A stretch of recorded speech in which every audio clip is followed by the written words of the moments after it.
Hello friends, very good morning. ఇవాళ editorial start చేసే ముందు మనం రీసెంట్గా లాంచ్ చేసిన క్యాట్ ఇన్ఫినిటీ కోర్స్ గురించి ఒక చిన్న introduction. So CAT infinity, CAT అనేది మీకు తెలిసిందే. ఇండియాలో ప్రీమియర్ బీ స్కూల్స్ అయిన ఇండియన్ ఇన్స్టిట్యూట్స్ ఆఫ్ మేనేజ్మెంట్ ఐఐఎమ్స్లో అడ్మిషన్ కోసం కండక్ట్ చేయబడే test, common admission test, MBA entrance test కింద మీరు తీసుకోవచ్చు ప్రీమియం బీ స్కూల్స్లో ఎంబీఏ చేయడం కోసం. సో దీనికి ఫ్యాకల్టీ ఎవరంటే నేను and Krishna sir. And I got 99 percentile in CAT and Krishna sir got 99.5 percentile in CAT. నేను ఇంగ్లీష్ టీచ్ చేస్తాను వర్బల్, సార్ టీచర్స్ ఎల్ఆర్డిఐ. సార్ వచ్చేసి మీకు LR as well as DI, logical reasoning, data interpretation, దాంతోపాటు quant కూడా sir teach చేస్తారు. So arithmetic portion అంతా కూడా సారే టీచ్ చేస్తారు. అండ్ అలాంగ్ విత్ దిస్, అంటే మేము క్యాట్లో పర్సంటైల్ సాధించామన్నది ఒకటే పాయింట్ కాదు. మేము క్యాట్ రాసినది 2007-8 ప్రాంతంలో. తర్వాత విడిడ్ ఎంబీఎస్ కూడా మేము top colleges, MDI management development institute, ఇండియాలో ఇది 7th బెస్ట్ బీ స్కూల్. ఈ బీ స్కూల్లో ఇద్దరం కూడా ఎంబీఏ కలిసి కంప్లీట్ చేసాం. తర్వాత సార్ కృష్ణ సార్ ఐసిఐసిఐ బ్యాంక్లో పనిచేస్తున్నారు అండ్ నేను I worked in the corporate for another close to 10 years and quit and started Eltex classes. So there is a rich experience. Subject మ్యాటర్తో పాటు బీ స్కూల్ లైఫ్ గురించి మాకు అవగాహన ఉండింది. తర్వాత వచ్చే కార్పొరేట్ లైఫ్లో కూడా సార్ ఇంకా పనిచేస్తున్నారు, నేను 10 years పనిచేశాను. All this will come together and help you in your CAT preparation. And CAT ప్రిపరేషన్లో చాలామంది స్ట్రగుల్ అయ్యేది జీడిపిఏ దగ్గర కూడా. అంటే అలాంగ్ విత్ రిటర్న్ టెస్ట్ అనేది ప్రిపరేషన్ అనేది మనం కామన్గా చేసుకుంటాం. జీడిపిఏకి వెళ్ళేసరికి చాలామంది ఏం మాట్లాడాలో తెలియదు, ఎలా మాట్లాడాలో తెలియదు, చాలా స్ట్రగుల్ అవుతూ ఉంటారు. కారణం ఏంటంటే జనరల్ నాలెడ్జ్, ఎస్పెషల్లీ ఎకానమీకి సంబంధించిన పోర్షన్ పైన సరైన అవగాహన లేకపోవడం వల్ల. ఇన్ఫ్యాక్ట్ మేము ప్రిపేర్ అయ్యేటప్పుడు కూడా వీ ఫేస్డ్ సిమిలర్ ఇష్యూస్. అందుకనే when we decided to launch this, we have decided to have exclusive focus for GDPI right from the beginning. అంటే స్టార్టింగ్ నుంచే మీకు బర్నింగ్ ఇష్యూస్ పైన అవగాహన కల్పించడం, హిందూ ఎడిటోరియల్స్ ద్వారా వాటి మీద సబ్జెక్ట్ నాలెడ్జ్ బిల్డ్ చేయడం. ప్లస్ నేను యూపీఎస్సీ ఎకానమీ టీచ్ చేస్తాను యూపీఎస్సీ వాళ్ళకి. సో దాంట్లో కొన్ని ఇంపార్టెంట్ పోర్షన్స్ అనేవి క్యాట్ ఆస్పిరెంట్స్కి కూడా నేను అవైలబుల్గా పెడతాను. You can access that content along with your regular written test preparation. ఇలా వెళ్ళడం వల్ల ఇంటిగ్రేటెడ్ ప్రిపరేషన్ ఉంటుంది. And all this at just 15,000 rupees. ఇది కూడా మీరు 3 ఇన్స్టాల్మెంట్స్లో పే చేయొచ్చు. సో మంత్కి 5,000 చొప్పున మీరు పే చేయొచ్చు. And life time validity. So చాలామంది జాబ్ చేస్తూ క్యాట్ రాస్తూ ఉంటారు. సో ఒకసారి 2 సార్లు అని కాదు, మీరు ఎన్నిసార్లు అన్నా రాయండి. ఎయిమ్ ఫర్ ఐఎమ్స్లో సాధించడానికి ప్రయత్నం చేయండి. Even if it takes 3 attempts, we will stay with you. 2 attempts, we will stay with you. ఒక్క ఫీజుతోనే మీరు ఎన్నాళ్ళైనా ప్రిపేర్ కావచ్చు. అలాగే స్టూడెంట్స్ డిగ్రీ చదువుతున్నప్పుడు మీరు జాయిన్ అయిపోయినా సరే, throughout your graduation you can continue to prepare with us. అందుకే టైమింగ్స్ కూడా ఎలా సెట్ చేసామో చూస్తే మీరు టైమింగ్స్ అనేవి 7 to 9 PM వీక్ డేస్లో, వీకెండ్స్ ఏమో ఇలాగా. సో ఇలా పెట్టడం వల్ల ఏమవుతుందంటే జాబ్ చేసే వాళ్ళు అటెండ్ కావచ్చు. 7 to 9 PM అంటే కొన్నిసార్లు మార్నింగ్ ఉంటుంది, మార్నింగ్ 6 to 7. సో ఈ టైమింగ్స్ ఎలా అంటే ఆఫీస్కి వెళ్ళే వాళ్ళకి బాగుంటుంది, కాలేజ్ స్టూడెంట్స్ కూడా అటెండ్ అవ్వచ్చు అండ్ కంప్లీట్ చేసిన వాళ్ళు ఎప్పుడైనా అటెండ్ కావచ్చు. సో వీకెండ్స్, వీక్ డేస్లో ఈవినింగ్ క్లాసెస్ ఇలా పెడుతూ మనం వెళ్తాం. అండ్ మాక్ టెస్ట్ జరుగుతాయి, ఎక్స్ప్లెనేషన్ జరుగుతాయి, కంప్లీట్ అన్నీ కూడా మేము కవర్ చేయడం జరుగుతుంది. ఇంట్రెస్ట్ ఉన్న వాళ్ళు కాల్ దిస్ నెంబర్. సో ఈ నెంబర్కి కాల్ చేయండి. సో ఇక్కడ నెంబర్ రాస్తున్నాను, 7893899553. ఈ నెంబర్కి కాల్ చేసి మీరు జాయిన్ అవ్వచ్చు. క్లాసెస్ స్టార్ట్ అయ్యాయి, you can join any time. Take care, by by.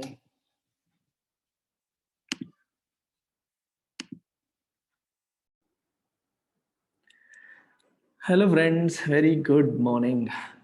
ఇవాళ ఎడిటోరియల్ స్టార్ట్ చేసే ముందు small announcement. UPSC, bank, SSC CGL, group 1, group 2 అన్నింటికి కూడా రేపటి నుండి ఫీజులు పెరుగుతున్నాయి. ఇవాళ 31st, రేపు 1st. సో రేపటి నుంచి మన ఫీజెస్లో జిఎస్టీ యాడ్ అవ్వబోతుంది, అందువల్ల ఫీజులు పెరుగుతున్నాయి. ఇన్స్టిట్యూట్లో జాయిన్ అవ్వాలనుకునే వాళ్ళు ఎవరైనా సరే రేపు జాయిన్ అవ్వాలనుకుంటే ఇవాళ జాయిన్ అయిపోండి, ఎందుకంటే రేపటి నుంచి అన్ని ఫీజులు పెరుగుతున్నాయి. సో పెరుగుదల అనేది ఆల్మోస్ట్ 2,000 నుంచి 10,000 వరకు కూడా వేరీ అవుతుంటుంది depending upon the course. Details కోసం మీరు ఈ మేడంకి కాల్ చేయండి. ఈ నెంబర్కి కాల్ చేస్తే మీకు మేడం డీటెయిల్స్ చెప్తారు depending upon the course you want to join. UPSC కావచ్చు, ఏపీపీఎస్సీ గ్రూప్ 1 కావచ్చు, టీఎస్పీఎస్సీ గ్రూప్ 1 కావచ్చు, గ్రూప్ 2 కావచ్చు, బ్యాంక్ ఎగ్జామ్స్ కావచ్చు, SSC కావచ్చు, ఏ ఎగ్జామ్ అయినా సరే ఈ నెంబర్కి మీరు కాల్ చేస్తే మ్యామ్ డీటెయిల్స్ ఇస్తారు. ఇవాళ ఫీజు ఎంత, రేపటి నుంచి ఫీజు ఎంత పెరుగుతుందని డీటెయిల్స్ ఇస్తారు. జాయిన్ అవ్వాలి అనుకుంటే, లేదు అనుకునే వాళ్ళకి no problem, ignore it. Right. So look at the editorial. The title says good neighbours. Good neighbours, India Bangladesh పక్క పక్కనే, నైబర్స్ అంటే పక్క పక్కనే ఉన్నవి అని అర్థం. మనకి తెలిసిందే మన పక్కింటి వాళ్ళని, గొడవలు లేకుండా ఎప్పుడు మంచిగా ఉండేవాళ్ళం కాబట్టి గుడ్ నైబర్స్ అనే పదం వాడారు. People on both sides need to be aware of the sensitivities in India Bangladesh ties too. ఇండియాలోను బంగ్లాదేశ్లోను ఉన్న ప్రజలు, they must be aware of the sensitivities. What is sensitivity? Sensitivity అంటే అర్థం ఏంటి? The quality of being offended easily. If a situation is full of sensitivities, చాలా జాగ్రత్తగా handle చేయాలి. ఏమాత్రం తేడా చేసినా సరే హట్ అయిపోతారు, గొడవలు అయిపోతాయి. సో సెన్సిటివిటీస్ ఇన్వాల్వ్ అయిన సిచ్యువేషన్స్ని మనం ఎలా హ్యాండిల్ చేయాలి? కేర్ఫుల్గా, జాగ్రత్తగా, అఫెండ్ అవ్వకుండా హ్యాండిల్ చేయాలి. సో ఇండియా బంగ్లాదేశ్ టైస్ అంటే సంబంధాలు. ఇండియా బంగ్లాదేశ్కి మధ్యలో ఉన్న సంబంధాల్లో కూడా దేర్ ఆర్ సమ్ సెన్సిటివిటీస్. ఎందుకంటే Bangladesh predominantly is a Muslim nation. India అన్ని మతాల యొక్క కలయిక ఉన్న దేశం. సో కొన్ని సెన్సిటివిటీస్ ఉన్నాయి, కొన్ని ఇష్యూస్ ఉన్నాయి. ఎందుకంటే ఒక తీస్తా రివర్ వాటర్ విషయంలో ఇండియాకి బంగ్లాదేశ్కి ఒక చిన్న గొడవ ఉంది. ఒక ల్యాండ్ బార్డర్ అగ్రిమెంట్ 2015లో సైన్ చేశారు. కొన్ని ఇష్యూస్ ఉన్నాయి. సో కాబట్టి ఎప్పుడైనా ఏ విషయంలో సరే ప్రజలు రెస్పాండ్ అయ్యేటప్పుడు they must be aware of these sensitivities. ఇష్యూస్ని పెద్దది కాకుండా చూసుకోవడానికి వాటిని దృష్టిలో పెట్టుకొని చేయాలి. If you are sensitive towards someone, దాని అర్థం ఏంటి? ఏదన్నా మాట్లాడేటప్పుడు వాళ్ళు ఫీల్ అవుతారేమో, వాళ్ళు అఫెండ్ అవుతారేమో అని ఆలోచించి చేయడం being sensitive, being empathetic to sensitivities of others. అది Prime Minister Narendra Modi's visit to Bangladesh to commemorate the 50th anniversary of the War of Liberation and the centenary year of Sheikh Mujibur Rahman and his meetings with Prime Minister Sheikh Hasina showcased the deep history the two nations share, their future plans and the challenges ahead. వీటన్నిటిని కూడా అది showcase చేస్తుంది. చూడండి, నరేంద్ర మోదీ గారి visit ఎక్కడికి? బంగ్లాదేశ్కి. దేనికోసం ఆయన వెళ్ళారు? టు కమెమొరేట్. కమెమొరేట్ అంటే అర్థం ఏంటి? 50వ యానివర్సరీ. బంగ్లాదేశ్ ఏర్పడి 50 సంవత్సరాలు, 1971 కదా. సో 50 సంవత్సరాలు అయిన ఈ సందర్భాన్ని కమెమొరేట్ చేసుకోవడానికి, గుర్తు చేసుకోవడానికి అక్కడ anniversary of the war of liberation and the centenary year of Sheikh Mujibur Rahman. Sheikh Mujibur Rahman ఎవరు? He is the father of Bangladesh అంటారు. సో బంగ్లాదేశ్ని పాకిస్తాన్ నుంచి లిబరేట్ చేయడం కోసం ఫైట్ చేసిన వ్యక్తి ఈయన పుట్టి 100 ఏళ్ళు అయింది. సో ఈ రెండింటిని కమెమొరేట్ చేయడానికి, గుర్తు చేసుకోవడానికి, దాన్ని సెలబ్రేట్ చేసుకోవడానికి నరేంద్ర మోదీ గారు బంగ్లాదేశ్ని విజిట్ చేయడం అనేది జరిగింది. Right. And his meetings with prime minister Sheikh Hasina గారితో ఆయన యొక్క మీటింగ్స్ షోకేస్డ్, చూపించాయి, బయట ప్రపంచానికి చూపించాయి. ఏం చూపించాయి?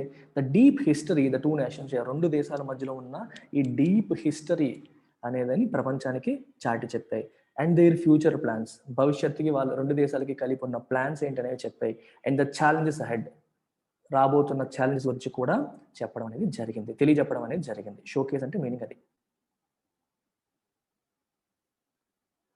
At the events, which included an emotive ceremony in Dhaka, a cultural program, India's conferring of the Gandhi Peace Prize posthumously on Mujib, and a visit by Mr. Modi to Bangabandhu Memorial at his hometown in Tungipara, the leaders paid homage to the nation's founders, millions massacred by the Pakistani military regime in 1971, and those who died fighting for Bangladeshi freedom, including nearly 4,000 Indian soldiers. Okay, ఏమేమి events జరిగాయంట నరేంద్ర మోదీ గారి విజిట్లో? At the events which included, ఏమేమి include అయ్యే దాంట్లో? An emotive ceremony in Dhaka. Emotive అంటే emotional, deeply emotional, ఎమోషన్స్కి సంబంధించింది.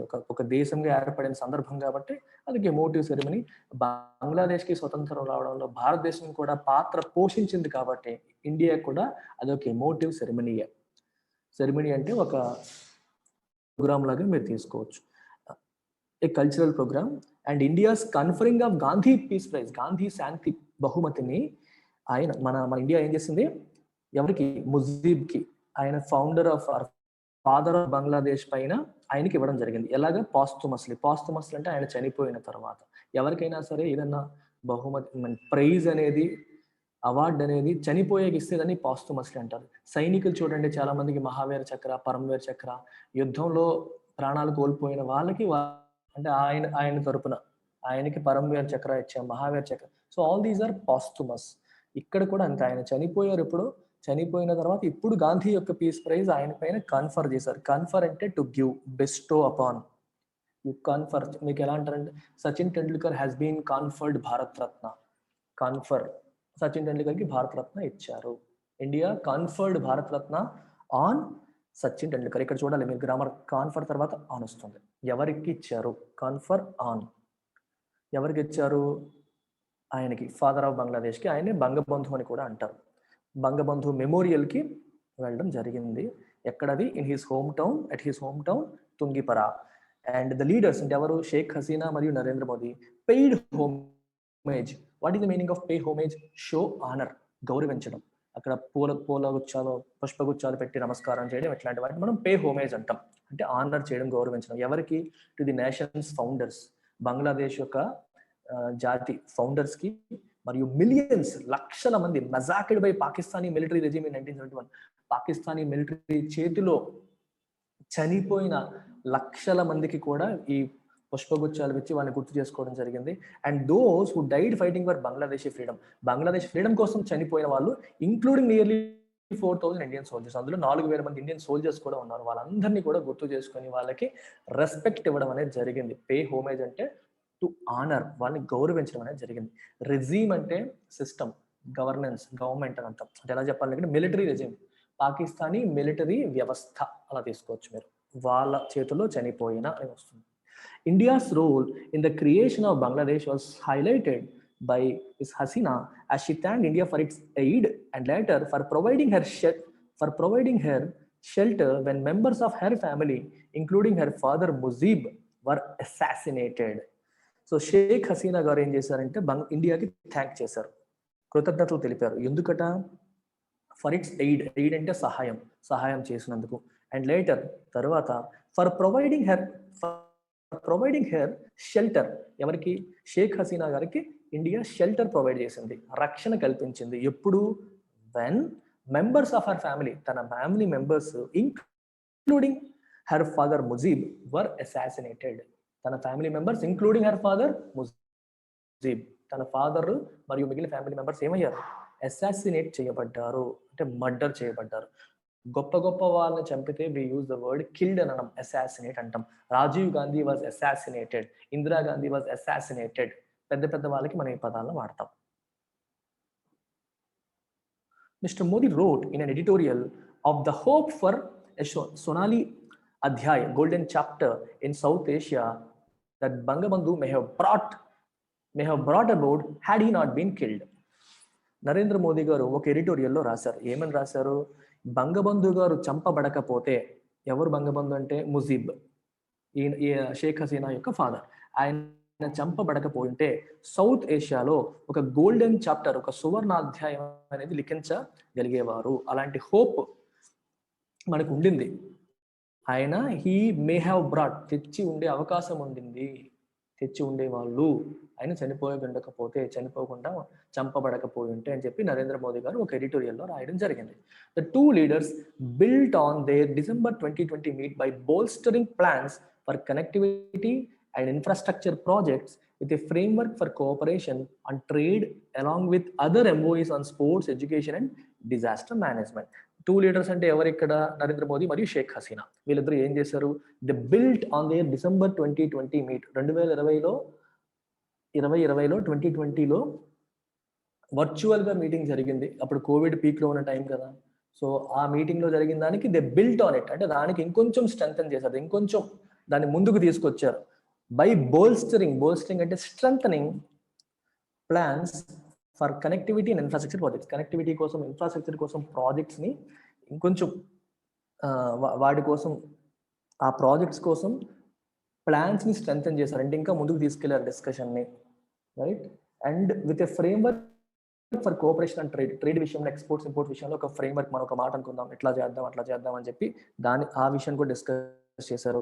అలాంగ్ విత్ అదర్ ఎంఓఈస్ అంటే memorandum of understandings on sports, education, disaster management, ఇలాంటి విషయాల్లో ఒక మనం అండర్స్టాండింగ్ వద్దామని చెప్పి కొన్ని మెమోరాండమ్స్ కూడా సైన్ చేయడం అనేది జరిగింది. India Bangladesh ties in the past 15 years,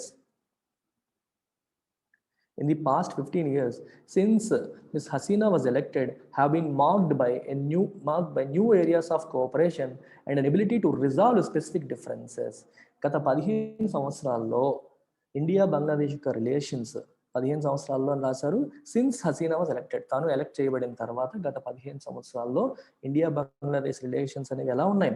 have been marked by new areas of cooperation. చాలా కొత్త ఏరియాస్ లో ఇండియాకి బంగ్లాదేశ్కి మధ్యలో కోఆపరేషన్ అనేది మొదలైంది. New areas of cooperation and an ability to resolve specific differences. ఏదైనా డిఫరెన్సెస్ ఉన్నాయనుకోండి, మాట ఎప్పుడు ఉంటుంది, అందరి ఏకాభిప్రాయం అనేది ఎప్పుడు ఉండదు. డిఫరెన్సెస్ ఉన్నప్పుడు వాటిని రిజాల్వ్ చేసుకోవడం, పరిష్కరించుకోవడం, అలాగే ఇష్యూస్ లాగా ఉండిపోకుండా పరిష్కరించుకునే ఎబిలిటీ కూడా ఈ వీళ్ళిద్దరి మధ్య రిలేషన్స్ లో కనిపించింది. గత 15 సంవత్సరాల్లో ఇండియాకి బంగ్లాదేశ్కి మధ్యలో రిలేషన్స్ లో డిఫరెన్స్ అంటే పరిష్కారం చేసుకోవడం కూడా మనం చూస్తున్నాం. Ms. Hasina's decision beginning 2009 to shut down anti-India terror camps, ఇండియాకి వ్యతిరేకంగా ఏర్పాటు చేయబడ్డ టెర్రర్ క్యాంప్స్ ని షట్ డౌన్ చేశారు 2009 తర్వాత ఎక్కడ బంగ్లాదేశ్లో. And to hand over nearly 2 dozen of India's most wanted, India most wanted టెర్రరిస్టులు ఎవరైతే ఉంటారో వాళ్ళని హ్యాండ్ ఓవర్ చేయాలన్న డెసిషన్ కూడా బంగ్లాదేశ్ తీసుకుంది, ఇండియాకి హ్యాండ్ ఓవర్ చేసింది. అండ్ ఇలా చేయడం అనేది ఇట్ రివర్స్డ్ మిస్ట్రస్ట్ అంటే అర్థం ఏంటి? నమ్మకం లేకపోవడం, ఒక కంట్రీని ఒక నమ్మకపోవడం అనేది రివర్స్ చేసింది. ఎందుకంటే మనం ఎవరినైతే మోస్ట్ వాంటెడ్ లిస్ట్ లో పెట్టామో వాళ్ళని మనకి అప్పచెప్పారు, ఇండియాకి వ్యతిరేకంగా నడుపుతున్న టెర్రర్ క్యాంప్స్ ని క్లోజ్ చేశారు. కాబట్టి సో బంగ్లాదేశ్ పైన మనకి ట్రస్ట్ కలిగింది. Mister Modi's push to conclude the long pending land boundary agreement in 2015. 2015లో ల్యాండ్ బౌండరీ అగ్రిమెంట్ సైన్ చేయడం జరిగింది. అది ఎప్పటి నుంచో పెండింగ్. అంటే ఈ అగ్రిమెంట్ ద్వారా ఏం చేశారంటే ఇండియాలో ఉన్న కొంత భూభాగాన్ని, కొన్ని ఎన్క్లేవ్స్ ని బంగ్లాదేశ్కి అప్పగించారు, బంగ్లాదేశ్ లో ఉన్న కొంత భూభాగాన్ని ఇండియా తీసుకుంది. సో ఇది కొంచెం ఎక్స్చేంజ్ ఆఫ్ ల్యాండ్ అనేది జరిగింది. అదే ల్యాండ్ బౌండరీ అగ్రిమెంట్ 2015. ఇది ఎప్పటి నుంచో పెండింగ్ ఉండింది. ఇన్ఫాక్ట్ ఇండియా నుంచి బంగ్లాదేశ్కి ఎక్కువ భూభాగం వెళ్ళింది, బంగ్లాదేశ్ నుంచి ఇండియాకి తక్కువ వచ్చింది. కానీ దీని హిస్టరీ అంతా చాలా చెప్పాలి. సో ఇప్పటికి అది అవసరం లేదు. ఈ అగ్రిమెంట్ అనేది సైన్ చేయడం జరిగింది. And to accept an international tribunal verdict in favour of Bangladesh that resolved a 40-year-old maritime dispute. ఇండియాకి బంగ్లాదేశ్కి మధ్యలో సముద్ర జలాలకి సంబంధించిన ఒక డిస్ప్యూట్ ఉండింది, 40 సంవత్సరాల నుంచి ఉందా డిస్ప్యూట్. దాన్ని ఒక ఇంటర్నేషనల్ ట్రైబ్యునల్ తీర్పిచ్చింది. ట్రైబ్యునల్ అంటే అర్థం ఏంటి? ఒక స్పెసిఫిక్ ఇష్యూస్ పైన తీర్పునిచ్చే ఈ సంస్థల్ని ట్రైబ్యునల్స్ అంటారు. మీకు NGT అంటాం, national green tribunal. So it delivers verdicts on issues related to environment, pollution కి సంబంధించిన ఇష్యూస్ పైన వాళ్ళు తీర్పులు ఇస్తూ ఉంటారు. అలా ఒక్కొక్క స్పెసిఫిక్ ఇష్యూస్ పైన, ఇప్పుడు మ్యారిటైమ్ డిస్ప్యూట్స్ గురించి మాత్రమే తీర్పులు ఇచ్చే ఒక ఇంటర్నేషనల్ ట్రైబ్యునల్ ఇచ్చిన తీర్పుని ఇండియా గౌరవించింది. అది బంగ్లాదేశ్కి అనుకూలంగా వచ్చింది, మళ్ళీ దాన్ని ఛాలెంజ్ చేయకుండా ఇండియా దాన్ని గౌరవించింది. సో అలా ఇండియా బంగ్లాదేశ్ ఇంకా ఇబ్బంది పెట్టకుండా గౌరవించడం కూడా built confidence as well. Hasina గారు ఎలాగైతే మనం అడిగిన తీవ్రవాదులను అప్పచెప్పారో, యాంటీ ఇండియా టెర్రర్ క్యాంప్స్ ని క్లోజ్ చేయించారో, అలాగే మోదీ గారు కూడా వాళ్ళకి ఈ రకమైన ఫేవర్ చేయడం జరిగింది. అందువల్ల కూడా వాళ్ళకి మన పైన కాన్ఫిడెన్స్ అనేది వచ్చింది. Other issues if unresolved could pose challenges. ఏదైనా ఇష్యూస్ ఇంకా ఉన్నాయి, ఆ ఇష్యూస్ రిజాల్వ్ చేయకపోతే అవి ఛాలెంజెస్ పోజ్ చేయవచ్చు. ఛాలెంజెస్ మనకి పోజ్ చేసే అవకాశం ఉంటుంది. The joint statement noted the need to resolve the dispute over తీస్తా రివర్ వాటర్ షేరింగ్. తీస్తా అనేది మనకి బ్రహ్మపుత్ర నది యొక్క ఉపనది, ట్రిబ్యూటరీ. సో ఈ రివర్ వాటర్ సిక్కింలో మొదలయ్యి బంగ్లాదేశ్లో ఎంటర్ అవుతుంది, తర్వాత ఇండియా అంతా ప్రవహించి బంగ్లాదేశ్లో ఎంటర్ అవుతుంది. సో ఈ వాటర్ని ఎంత షేర్ చేసుకోవాలి ఏంటి అనే విషయంలో తెగట్లేదు. ఆ డిస్ప్యూట్ మనం రిజాల్వ్ చేసుకోవాల్సిన నీడ్ ఉంది అని చెప్పి కూడా ఈ జాయింట్ స్టేట్మెంట్ చెప్తుంది. అండ్ 6 అదర్ రివర్స్, తీస్తా రివరే కాకుండా ఇంకో 6 అదర్ రివర్స్ కి సంబంధించిన విషయాలు కూడా క్లియర్ చేసుకోవాల్సిన అవసరం ఉంది. The problem of Bangladeshi civilians being killed at the border has dented relations. Border దగ్గర బంగ్లాదేశీ సివిలియన్స్ చనిపోవడం అంటే వాళ్ళని చంపబడ్డం కూడా డెంట్ అంటే లొత్త అంటాం చూడండి, ఏదన్నా ఒక బిందెకి ఒక రాయితో కొట్టామనుకోండి చిన్న లొత్త వస్తుంది. రిలేషన్స్ ని దెబ్బతీసింది, డ్యామేజ్ చేసింది అని అర్థం. డెంట్ అంటే damage. The Modi governments concerns over the treatment of Hindus and impetus for the CAA were highlighted as the PM performed 2 temple pujas and addressed a rally of minority Matuwa Hindus. Modi government యొక్క concerns అంటే మనకున్న ఆందోళనలు ఏ విషయంలో? Over the treatment of Hindus బంగ్లాదేశ్లో minorities. So వాళ్ళని అక్కడ treat చేస్తున్న విధానంలో మనకు కొన్ని ఆందోళనలు, కన్సర్న్స్ ఉన్నాయి, right? And that is the impetus for the CAA. CAA అంటే అర్థం ఏంటి? Citizenship amendment act. Citizenship amendment act ఏం చెప్పారు? ఆఫ్ఘనిస్తాన్, బంగ్లాదేశ్, పాకిస్తాన్ దేశాల్లో ఉన్న నాన్ ముస్లిం మతాలకి చెందిన వాళ్ళు, మైనారిటీస్, రిలీజియస్ పర్సెక్యూషన్కి లోనైతే, అంటే మతపరంగా వాళ్ళని ఇబ్బంది పెడుతూ ఉంటే వాళ్ళని ఇండియాలోకి తీసుకోవడానికి మనం సిద్ధంగా ఉన్నాము, సిటిజన్షిప్ ఇస్తామని చెప్పి టూకీగా, అంతే కదా, అలా అనుకున్నారు. అందుకనే చెప్పారు ఇక్కడ ఇంపెటస్ అంటే something that gives force to an activity. ఏంటి activity? CAA, citizenship amendment act అనే ఒక యాక్టివిటీకి బలాన్ని ఇచ్చింది. ఏంటి? వేరే దేశాల్లో ఉన్న హిందువులు వాళ్ళు పడుతున్న కష్టాలు. అందుకే రాశారు impetus is something that enables, something that gives force to another activity. అలా మీరు తీసుకోవచ్చు. And addressed rally of minority Matua Hindus. ఒక ర్యాలీని కూడా ఆయన అడ్రస్ చేయడం జరిగింది, 2 పూజలు చేయడం జరిగింది.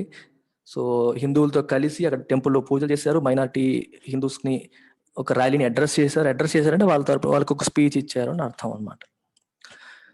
The visits raised eyebrows. What is the meaning of raise eyebrow? మనం ఎప్పుడు ఐబ్రో రైజ్ చేస్తాం?